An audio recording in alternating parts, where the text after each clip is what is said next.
নমস্কার বন্ধুরা, আমি রান্নাঘর থেকে আবার একটা নতুন রেসিপি নিয়ে এসেছি। তা কীভাবে বানাচ্ছি আপনাদের শেষ পর্যন্ত দেখার জন্য অনুরোধ রইল। তা দেখুন, এখানে এক বাটি সুজি নিয়েছি। এবার সুজিটা একটা বাটির মধ্যে ঢেলে নেব।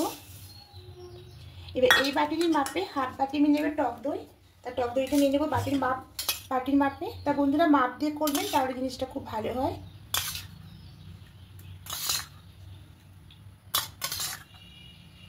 দেখুন, যে বাটির মাপে আমি সুজি নিয়েছিলাম এক বাটি, সেই বাটির মাপে হাফ বাটি আমি টক দই নিয়ে নিলাম। এবার দইটা এখানে দিয়ে দেবো।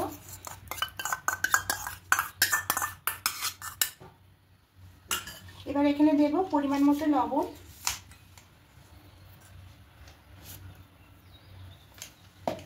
আর দেবো সামান্য একটু চিনি দেবো।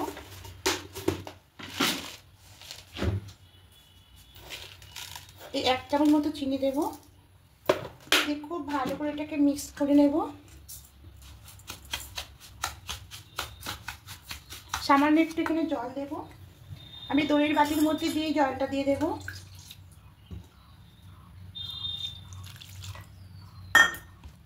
খুব ভালো করে মিশিয়ে নেব।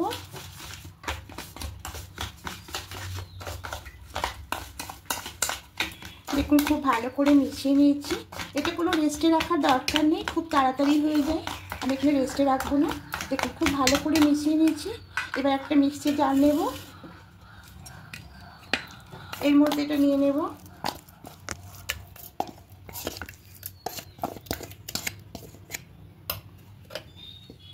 এবার বাটির মধ্যে জল দিয়ে জলটা এখানে অ্যাড করে দেব। এবার একটা মিহি পেস্ট করে নেব। পেস্টটা করে নিয়েছি দেখুন। এবার এটা একটি বাটির মধ্যে ঢেলে নেব।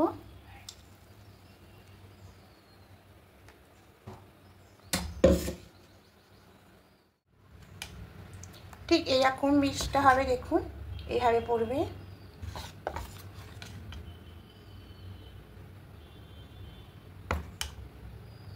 এখানে হাফ চামচ মতো বেকিং সোডা দিয়ে দেব।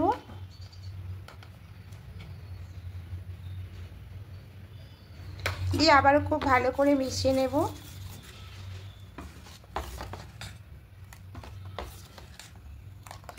এবার এখানে 1 হাতা দিয়ে দেব। এখানে কোনো তেল দিইনি, তেল ছাড়া এটা রান্না। খুবই হেলদি, স্বাস্থ্যকর বন্ধুরা, একবার অন্তত বানিয়ে দেখবেন। খেতে খুবই ভালো লাগে আর খুব অল্প সময়ের মধ্যে হয়ে যায়।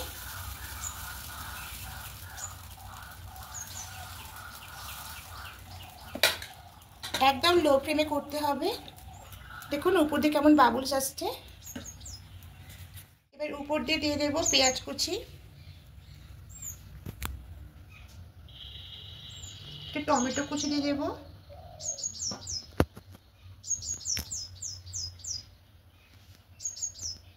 লঙ্কা কুচি দেব,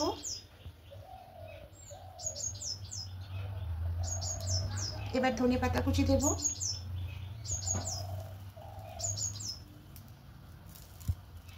আর উপর দিয়ে সামান্য একটু বিট লবণ দিয়ে দেবো। একটু পেছনটা আপনাদের দেখাচ্ছি, দেখুন কতটা সুন্দর হয়েছে। একদমই তেল লাগে না বন্ধুরা, বিনা তেলে। এটা নামিয়ে নেব। এইভাবে প্রত্যেকটা করে নেব। তো সবগুলো হয়ে গেছে, নামিয়ে নিলাম।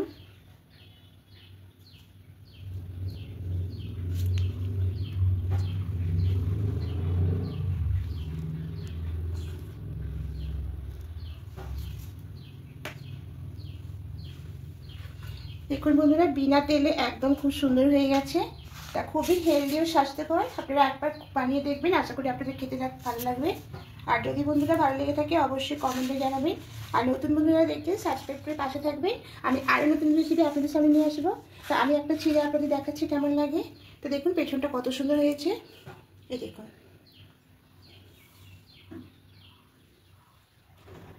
দেখুন কতটা সুন্দর হয়েছে, আর খেতে খুবই ভালো লাগে।